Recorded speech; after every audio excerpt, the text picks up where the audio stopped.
everyone, this is Lizzie, aka Lunchtime Be Damned here, and I have for you a May and June Speedpaint collection. Woohoo! I did not make a ton of art the last couple of months, but the art that I did make was very painstaking work, and I'm so proud of it.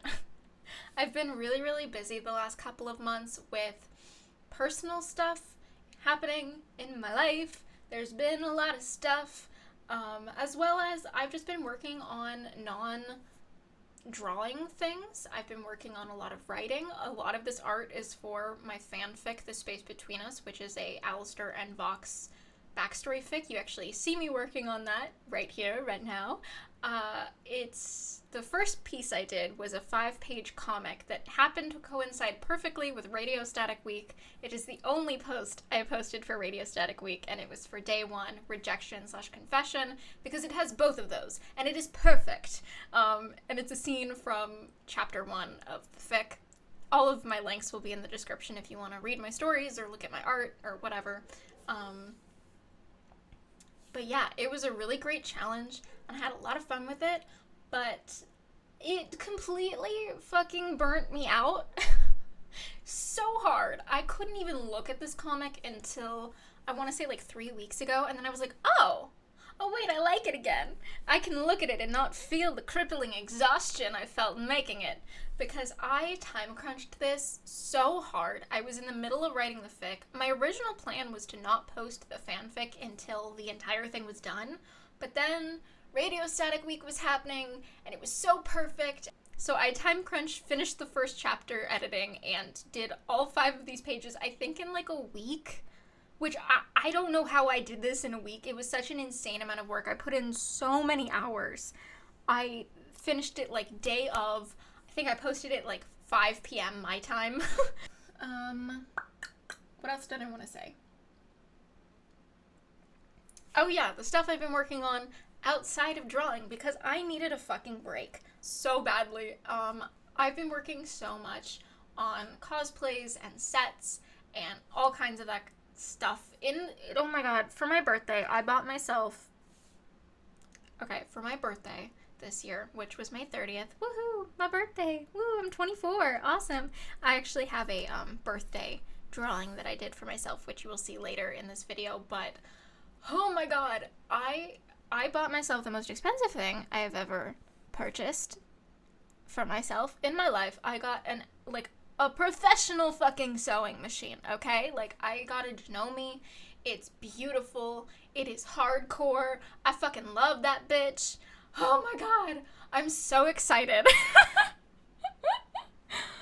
I have been sewing since I was about 4. My grandmother was a home economics teacher and a seamstress. And I learned how to sew from her, and I'm not fab at it, but it's something I really want to get better at. I really want to make cosplays, so I've been working a lot on that.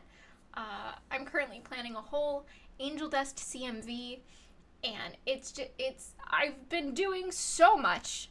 I've been doing all the cosplay things, I've been doing all the writing things, I've been dealing with personal life stuff. Just so much has been happening, but yeah. Why don't we talk a little bit more about the art? These comic pages, oh my god. It was so fun and so challenging, and my art improved so much because of it. In this, I was able to practice, like, comic formatting, which I didn't want to do standard, just, like, square panels or whatever, so I tried to really challenge myself to make it more organic and, like, fit the vibe of the scene. I did hand lettering on all of it, which I'm really happy with how that came out. I really love doing. It's like a personal fixation of mine. Every time I have a character of my own or a character in a piece of media that doesn't have set handwriting, I love coming up with handwriting for a character. I think someone's handwriting says so much about them, and it's just, I love it so much. So that was a really fun thing. I love writing people's dialogue in their handwriting. I just think it's the best. So I did a lot of that. I played a lot with color and with drawing focus, like only coloring certain things and leaving the other ones in grayscale. I learned a lot about anatomy and posing and expression work. Oh my god, it was an amazing learning experience for me, and it was hard as fuck, and I loved it so much, especially with the character consistency aspect.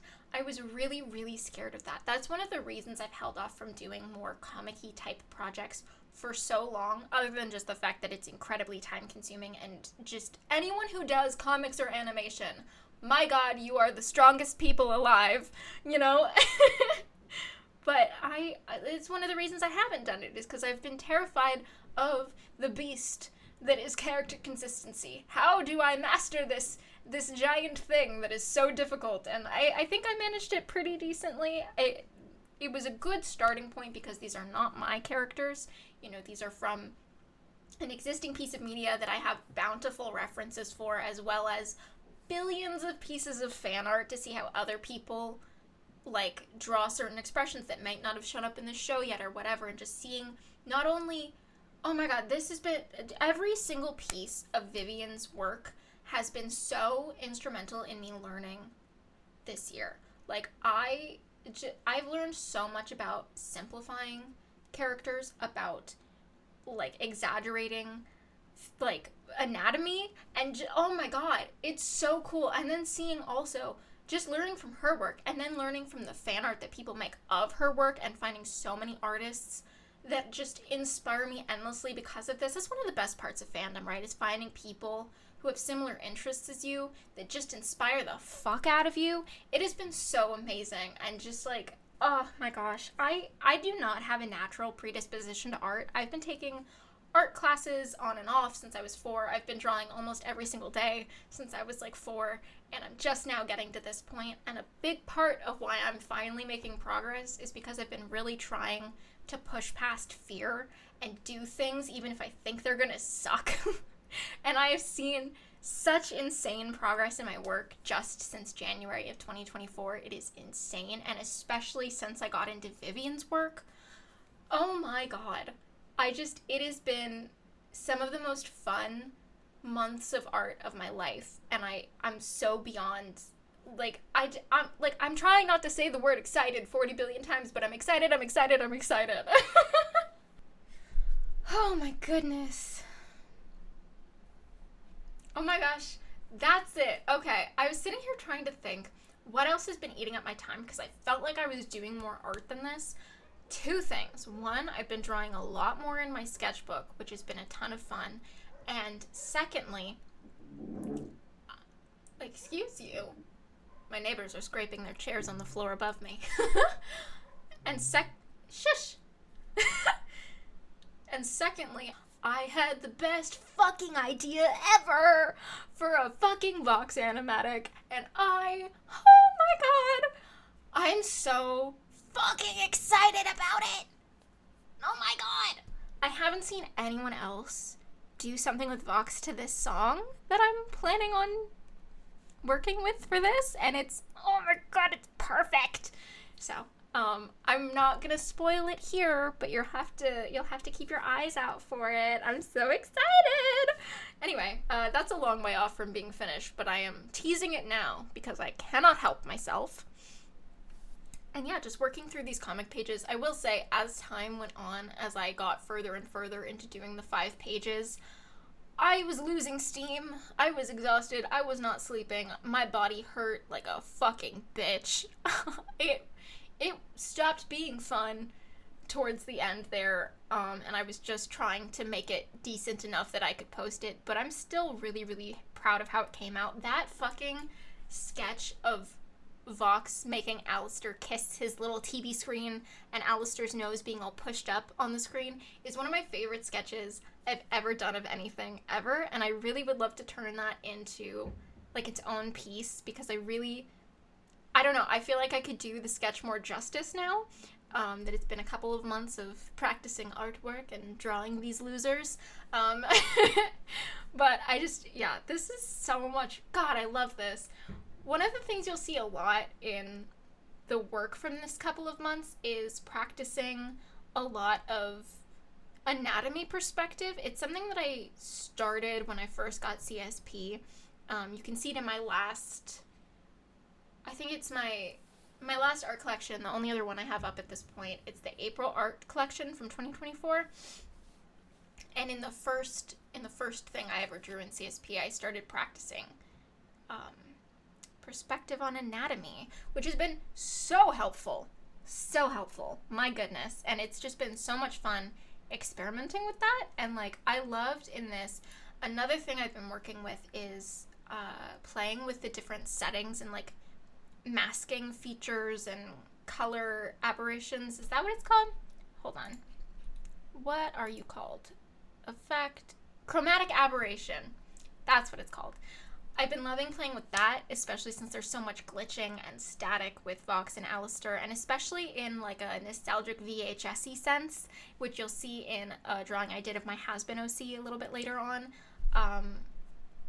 It's just so much fun. It's beyond fun. I'm having the best time ever playing with effects. I started playing with effects really heavily on my V's Velvet Fashion Show piece, which there's a big speed paint of up on my channel if you'd like to see it. But I started playing with that effect a lot in the V's piece because I was trying to get different textures. Like, I really wanted to differentiate the different fabric textures from Vox's screen, from, like, skin, and all of these different things. And it's something that I've just been trying to incorporate more into my work, different effects, different textures, and it's been a lot of fun. I've also been trying to challenge myself to have more patterns and stuff in clothing and just taking more time with my art in general. Yeah, I don't know. It's so fun. And oh my goodness, look at that. It's Charlie Morningstar, my baby, my sweet girl. I was going to give her horns, and then I forgot to give her horns. I wanted to experiment with Charlie's design a little bit. I love seeing people redesign the Hazbin characters. I think it's so fun to see different artists' takes on such interesting characters in such a fascinating world. And with Charlie, she's over 200 years old, so I really wanted to play with some historic fashion elements in her design, especially because people tend to carry things over from, you know, their life. Like, most people don't just snap into whatever new trend. Like, there's things that linger, and especially over 200 years, you know, eventually you're going to kind of settle into a routine, and I would love to see more historical influence in Hazbin Hotel because I'm such a historical fashion nerd. I actually, if you go on my Tumblr, I'll link the Charlie post below, but I accidentally wrote like a whole article about the inspirations and like aspects of historical fashion and influence I pulled from for Charlie in this little redesign practice-y thingy-mabob drawings that I did. Because I tried to take into consideration not only the eras Charlie was alive in, but also the like kind of lagging effect that Hell has or seems to have, where they just seem a little bit behind the modern world, just ever so slightly. You know, and I imagine that gap would be bigger the farther back in time you go. Just by my rambling alone, you can tell I wrote a fucking lot. To the point where I was writing it on my laptop, which, to be fair, Sarah, my laptop, named after the glorious Sarah Michelle Gellar of Buffy the Vampire Slayer fame, she was lagging so hard. She's an old computer, you know, it's not her fault. But oh my god, between Sarah and Tumblr, both my computer and the Tumblr website wanted to kill me for writing that much in a Tumblr post. But yeah, it was a lot of fun. I really enjoyed doing this little Charlie design. And the second one in this drawing is just because I wanted to draw Charlie in pajamas.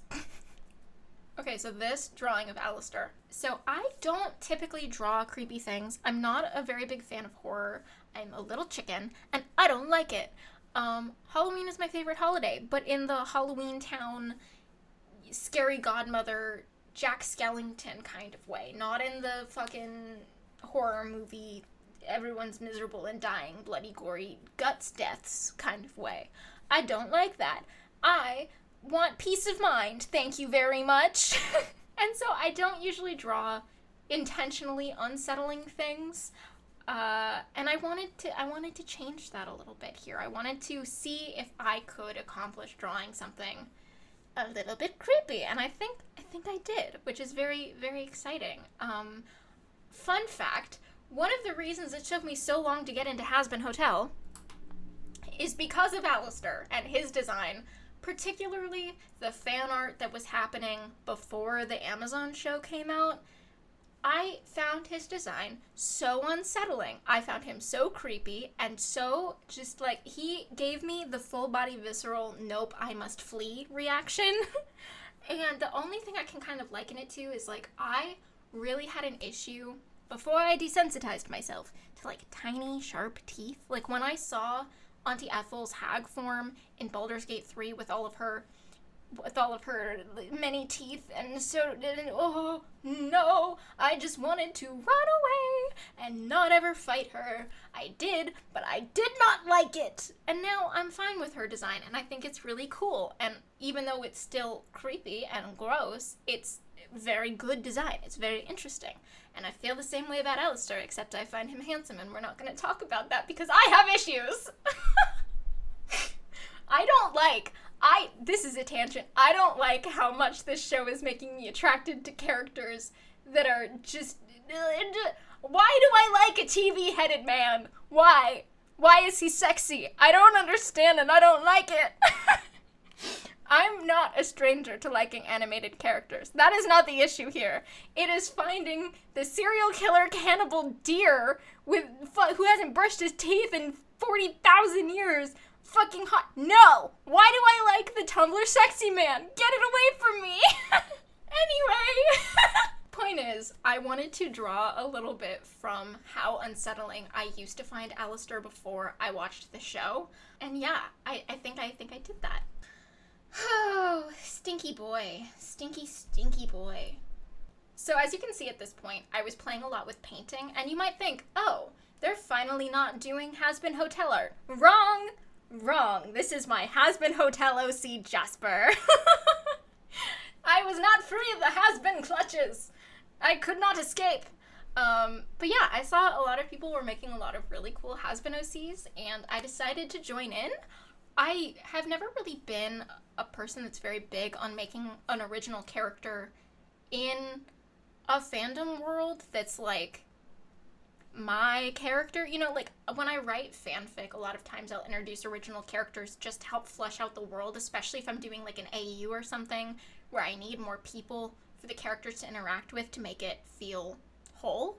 But I've never like set out specifically being like, I want to make an OC for this world. But I did for this one, and I think a big part of that is playing Baldur's Gate and having Tav and just like, you know, really having a character that's a part of a world and getting to insert yourself. Inserts himself where? And getting to put yourself in a world with characters you really love. They're just like, they have elements of me in them, and like they're a character I would want to play, if that makes sense. So they're not me, but they are the type of character I would want to play in Hazbin Hotel. So they have a full backstory. I'm considering writing a whole fic about them and their story and how it weaves into the story. It would definitely be an AU. It would be pretty damn close to canon, at least from where we are from the season 1 perspective of things.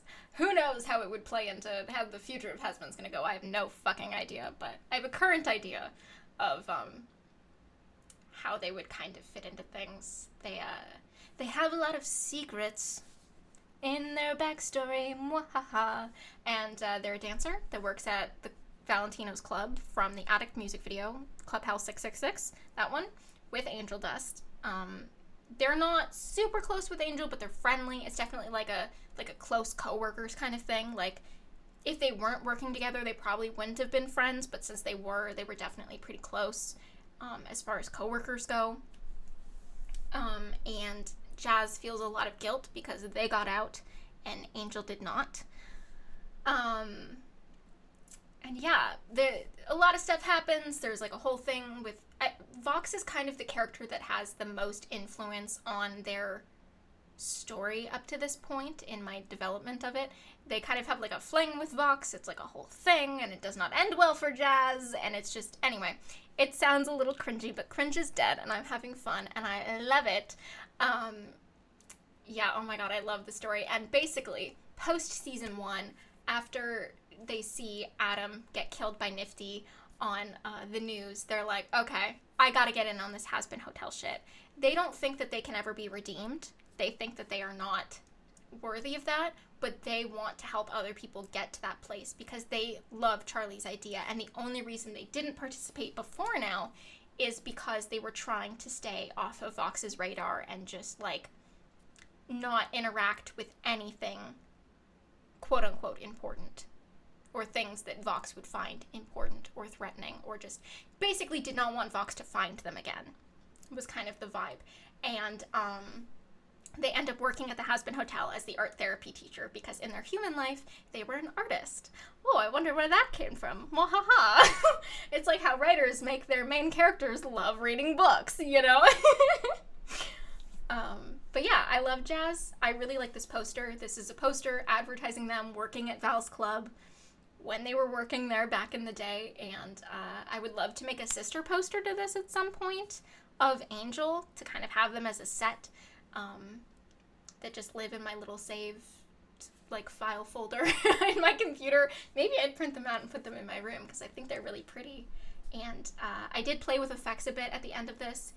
You can see at the end there's a unedited version in the corner, but the main one has a really nice VHS kind of nostalgic effect to it, which I really like. And then we move directly onto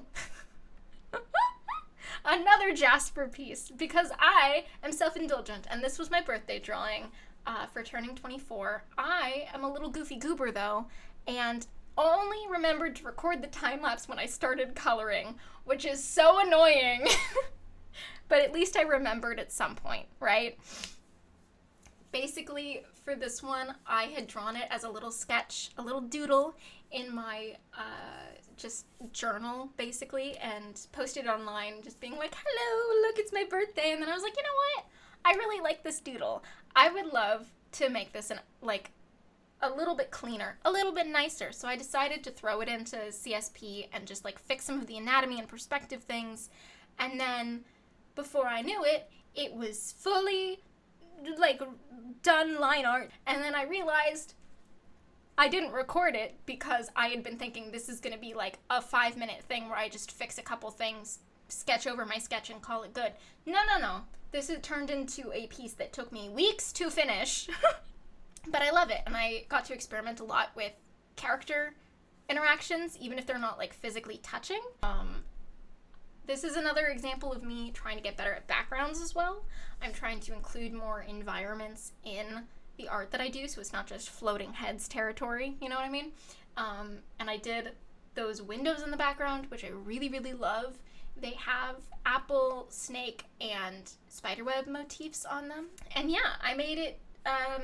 My character Jasper was born in 1915, so 2024 would be their 109th birthday, but it's my 24th birthday. So anyway, I don't know if they have the same birthday as me. I haven't decided what their birthday is going to be. They might be an October baby. They might be a Libra.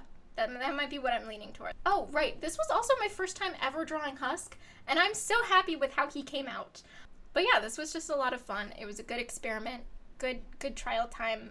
You can see the line art up in the corner, which I love the line art by itself, which is not something I can usually say about my work because usually I work very chaotically and I will do like half of my line work and then start to color and then kind of color over it and then my layers will be all messy and nothing is grouped together right and I blah blah blah blah blah and it just, you cannot separate them out.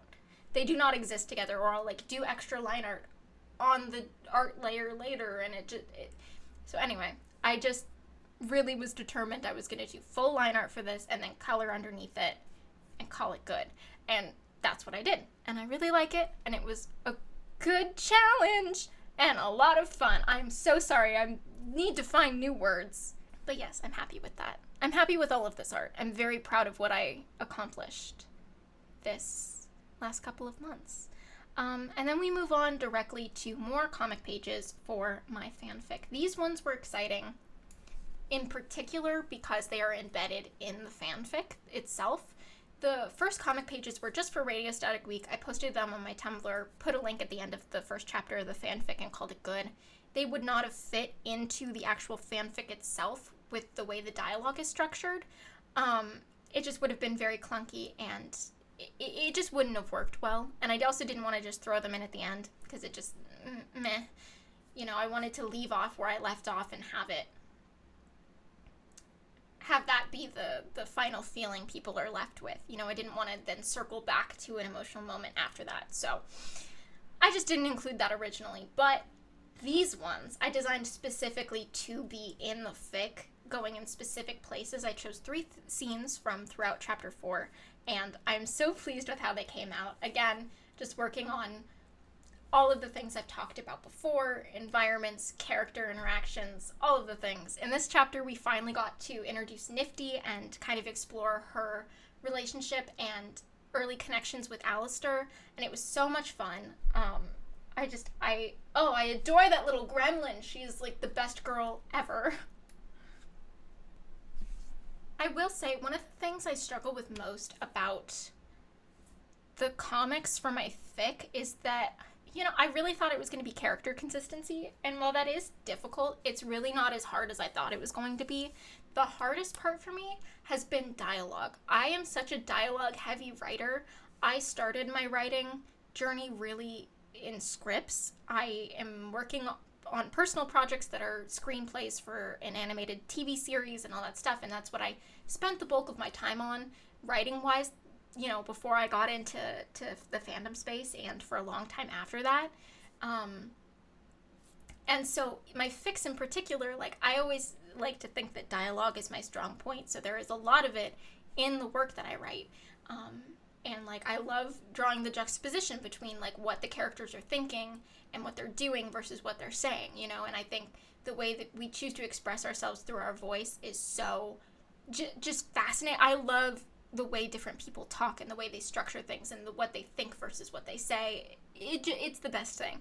But that being said, that means I have people talking a lot. And in comics, I don't want to simplify the dialogue because it's this was particularly a problem in the first set of comic pages I did for chapter 1, because I was not originally intending to make a comic of it when I wrote it. And so there was just so many words. There were so many words. Oh my god. And that was a struggle figuring out how to format it in a way that looked not too visually cluttered. These ones were a little bit easier because I knew that I wanted to make art for this chapter, and so I chose scenes in particular that I thought deserved to be highlighted, but at the same time would work well being translated into a art format. This one at the Overlord meeting, I would say, is the one that was the trickiest, because there's a lot of dialogue that happens while Vox is having an internal monologue between, like, Rosie and Carmilla and Cestiel and Alistair. Jeez Louise, that is a mouthful. And, like, if you know anything about me, I love giving characters their own particular handwriting, especially for their dialogue, and so in the background of this piece, on the lower half of the comic panels, I put all of the dialogue that's happening in the background while Vox is thinking, kind of behind Rosie and Alistair's silhouettes, in the different handwritings of the different characters. So that was a lot of fun. I think it ended up looking really good, and I think it helped distinguish the top panels from the bottom panels texturally, which is a really nice difference, and I'm very glad that I did that because I think it helps even things up. And then in this last one, I was working a lot more with perspective, and I did a little bit of photo bashing, and I just tried to get things to be simple but effective. I went with the 90s looking fucking 90s ass wallpaper. I went with the black floor with the blue grout, and I did just elevator, letter, box, trolley, cart. You know, that's it. That's it. And I really, really like how it came out. It's a lot more simple than I would usually do with my work, especially because I don't think I didn't do any shading on Vox's hand or anything like that. All the shading is on the background stuff, but I think it really helps pull Vox's hand and the letter forward and push everything else back. And I kind of like the juxtaposition of the front layers, the foreground, geez Louise words, the foreground being more crisp and detailless, and the background having a lot of chaos, because it's almost like he's hyper-focusing on this one thing to the point where it's like, I don't know, sometimes when people, like, hyper-focus on things, it gets even more detailed, but I kind of like that Vox is just kind of like blanking out. You know, that's kind of how I was thinking about it. And anyway, I like it a lot. It's not my favorite art piece ever, but I really like how I drew the hand and the letter, and I just think it works overall. So anyway, that is what I've got for you from May and June. Again, I was working on a lot of other projects, so this is not as much as I was expecting it to be, but I'm very proud of the work I did. And I just wanted to say thank you all for watching, and I hope you had fun listening to me ramble. I don't usually do voiceover type things with my art stuff. I don't know if I'll continue to do this, but I just felt like I had a lot to say this time. So yeah, anyway, thank you so much for listening. I'll have all my links down below if you want to check out my art or my writing or any of that kind of stuff. I don't know how to end videos, so I'll leave you with Vampire Willow. Questions? Comments?